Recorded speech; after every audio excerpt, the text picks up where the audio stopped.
Hey, all you awesome peeps, how's it going? Coming at you again with another video of another game that I've recently started playing, kind of a niche, unknown game. It's called Caliber. It's a third-person squad-based tactical shooter, very similar to games like SOCOM, Ghost Recon, games of that nature, kind of the games of years past that don't exist these days.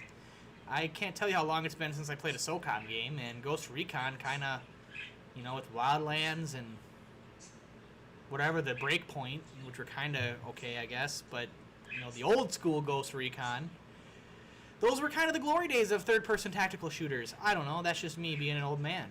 But this game is pretty neat. It has quite a bit going for it. So let's take a look here. Here's some gameplay from a live stream that I did earlier. This is the PvE mode, so you can do PvE. It's basically go through a level, do a mission. That's basically it. Go through a map that's multiplayer. It does pull from the multiplayer maps. The multiplayer maps are rather large. They're, medium size. Some are bigger than others. But the fact they can make a whole mission out of a multiplayer map is pretty neat. So you do other various objectives, defend an area, secure an area, upload something. Kind of the typical stuff you would do in other games. One of the most unique aspects about this game that I truly do enjoy is the grind. I do like the grind in this game. There are a ton of operators, all from different nations. I'll get into those a little bit later in the video, but grinding them out and working towards them is amazing and awesome. It definitely gives you something to work for. If you like a game that has a grind and you have something to work for, something to do, something to kind of keep pushing you forward, this is a game for that, and that's kind of what I like in some games. Some people kind of go, well, what about just playing the game? And that's true, but it's always nice to have something to kind of be like, well, I can't wait to get the next operator or get that cool gadget or make this operator better. The operators do level up as you use them. They unlock customization for that operator. Some of it is cosmetic, but the majority of it is stuff to improve the operator. Extra magazines, access to your tactical weapon, which is like a third slot weapon, which could be a grenade launcher, a claymore mine, a gadget of some type.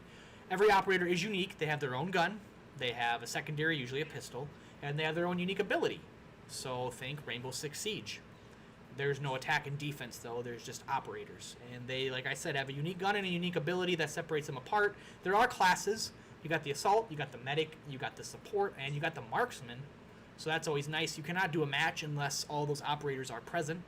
You have to have one of each class. There's no being whoever you want. So that might be a turnoff to some people, but matchmaking's fine. One of the major downfalls, though, is you kind of got to play on Russian servers because the American and EU servers, from my experience, don't really have a lot of players, which is fine. This game's in beta. The dev team, for whatever reason, doesn't really want to advertise it too much.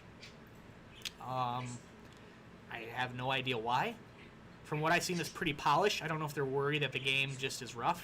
The graphics, they work. They work. I mean, this is ultra graphics, and it's not the greatest in my mind, but that's just me. That's how I see it. It kind of looks like almost a high-end phone game for graphics, almost like a mobile game. I'm not really saying that's bad, but the graphics, I mean, considering it's a PC game, they could definitely increase the fidelity, the textures. So much could be done in that part, but that doesn't make or break a game in my mind all the time. It's the gameplay, and the gameplay's solid. You can shoot from third person. You can do what I'm doing right there and kind of zoom in, kind of use your sight. If you don't have a sight, you'll have an iron sight, obviously. I'm playing as a medic class right now. We're just doing, like I said, a PvE mission. There are straight-up PvP games. There's basically hacking game mode, where it's 4 versus 4, and first team to hack the objective and secure it before it's done wins. Kind of like almost just like Bomb or something in CSGO or in Rainbow Six. And then they have TDM, straight up TDM. The problem with, or the unique thing about the TDM is each team has a base, though. So you either kill all 4 people or you capture their base by standing on the point. So that's interesting. Instead of just trying to hunt somebody down for like ever, you can just go cap if they don't want to stay hiding, they can hide. Matches go very fast, other than this. I mean, these usually take about 10 to 15 minutes for the PvE. PvP, though, man, best of 5, first of 3 wins. You can easily play a match in 10 minutes. Some, I think, are even shorter. So that's really nice. You get in, you get out. You're not like CSGO or Valorant, other games where you're playing to like 15 and it just takes forever for a match to end. Even Siege can take forever with the best of 5. In casual or even ranked, it can take a long time. So it's nice. You get in, get the match, get out. That's nice. That's not bad. I don't mind that one bit. But yeah, I just wanted to show you the gameplay. I don't have any PvP footage. PvP is basically this, but you're against other players. The unique thing, it does have a PvPvE game mode. I believe it's called Showdown. And it's this mode, but there's another team on the map as well. And you're almost kind of competing against each other for points. And certain points of the map open up to capture and hold or do things, but then the AI gets in the way. So it's a little unique, a little different. It kind of caught me off guard. I haven't really messed with it too much. I plan on doing that. Right now, though, I'm still trying to learn the game. I've only played it for about a week. Still trying to unlock operators, get a good feel, because believe it or not, the operators do make or break your experience. You really need to make sure you have your operators leveled up. Make sure you have ones that you may like, good ones, because I'm not saying any of them are broken. I'm just saying, like, not having a leveled up operator or a good operator and going into PvP, you will get destroyed. It is very true. So let's take a look at some of the loadouts, some of the other UI elements in the game, some of the customization. I want to show you guys all the different operators and all that, so let's take a look over at that. Here we are, taking a look at the game now. Here's the main UI, the home page. Let's kind of break this down real quick for you. You got containers. These are boxes. They're not really loot boxes. They're resource crates or boosters or gear that you can obtain. You get them by completing missions, completing daily challenges, and a daily login if you have premium. This game does have premium time, for better or for worse. Operator. Here's the cool part. So, you have an operator. Every operator has a wheel. This describes what the operator is good at. We have damage. We have control. We have utility. We have mobility. And we have toughness. This range indicates the operator's ideal combat range. He's pretty much medium to close range. Difficulty is how hard it is to use the operator. Over here on the right side, we got equipment. You got your primary weapon, secondary weapon, special munition, and their ability. I'm not going to read all these, but that's what you get. Those are your 4 things. They're unique to every operator. Personal file, you can actually get their stats. He has 90 hit points, 40 armor, 600 stamina. Green like this means that it's modified based on what I've unlocked for him. Movement speed, sprint cost, and then you get a background of the character, resuscitation kits. That's how many times you can revive an ally. He only gets 1. He's not a medic. How much stamina it costs to sprint, and how much speed you sprint at. Down on the bottom, down here on the left, these are your unlocks. As you play the operator, you get experience, and then you use credits to unlock stuff. So basically, you got 1 to 20. The first 6 are just experience and credits. You get enough experience, you use credits to buy it. Boom, done. Once you get to 7, it's a little weird, and it gets a little like, I don't know, man. I ain't really a fan of this material stuff to a degree. It forces you to almost have to spend money. But you need materials to keep going, and credits. So you see there we need, 8,000 credits, 100 of cans, and 100 of pills. I don't know what they're called, but then you go up and you need more, you need more, you need more, and you start getting the different ones. That's all this stuff up here. Now you're like, wow, you have a lot. I bought, like, for $5, I bought, like, a material crate, and it gave me a lot, and I was like, I gotta have this. It's just stupid, because the amount you get them through the game is very minuscule. Like, you'll play a match and get a box, and you get, like, 10. Well, and you don't control which one you get. So, like, I need 100. That means that I have to play at least 10 matches and win, or get challenges done. And I can't control which ones I get, so I need 20. So on the off chance that I win 20 matches, or you get challenges and other things to get those, I'd have to hope that they're those 2 materials, that they're alloys and medicine. Or else I'm not learning that, no matter how much credits I got. And like I said, it gets worse as you go up. This is my biggest complaint about the game. They don't give you nearly enough. They're kind of artificial. Why couldn't it just stay credits? Just make the credits, 30,000, that's quite a bit. Or at least increase rewards or something. But anyway, here's what you got. Like I said, the majority of these were paid for, but I have earned quite a bit as well. But like I said, you have no control. So if you want to play that operator, you better make sure you're lucky, I guess. But you get everything in here. You got extra ammo, sights, improve your ability, reduce the stamina cost, increase rate of fire, and it's all different to each operator. Other than, like, every operator will unlock a sight. They'll all unlock their tertiary weapon, whether it be a grenade launcher, claymore, whatever.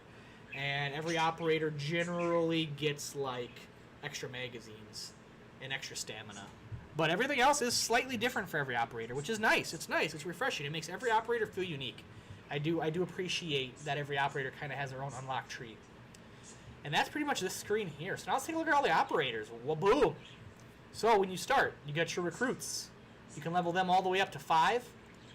They're not all garbage, and they're not all bad. Some are better than others, but it gives you a good idea how to play the class. Here's Russia. As you can see, Russia has the most operators. This game is made by Russian developers, in case anyone didn't know that, which is fine. So we got 16 dudes just straight from Russia. And then we got Poland, we got Spain, USA, Britain, France, Israel, and Spain. I say Spain as Germany, it's Germany. Anyway, these are all the operators. Some have a credit cost, some have a coin cost, a premium currency. Is it? Yep, coin. They do rotate who's available for credits. So last time I was playing, this character Archer did have a credit purchase price. Now some other characters do. So, I mean, honestly, if you just play, you could unlock them all. These guys I had to buy this as a bundle, and these guys are all locked. These are like from the Battle Pass I was told that happened before I started playing the game. So, I don't know. I'm assuming eventually these will become credits, and they'll become credits as they introduce more operators, maybe. But, I mean, even if you ignore these two sides, you have all of this to work with. Plenty of operators. They all play different. They all have different stats. I'm a big fan of the operator variety. Some abilities are pretty mediocre. They really are. They're borderline useless. Some of the guns do play differently. Like I've played quite a few of the marksmen. And, I mean, this guy automatically has a silencer on his gun. This chick, for whatever reason, she's got a bolt action, and she single loads every shell. Another thing I should mention now that I'm talking about that is the way the magazines work. This isn't like Call of Duty or Battlefield or almost any other shooter out there.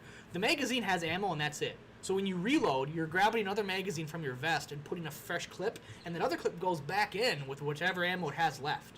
So say you shoot 15 out of 30 shots and you reload, that's cool. Your 15-round mag is going to go back at the end of the chain of magazines, and you're going to pop a fresh one. But as you keep going through, you're eventually going to hit that 15 again. You can see it on the HUD. You're going to hit that 15, now you got 15 shots. So there's no, like, your magazines don't magically fuse back into a full round magazine. For an example, I mention that because this character, she single loads. So she shows multiple magazines, but she takes from a magazine and puts it into the gun.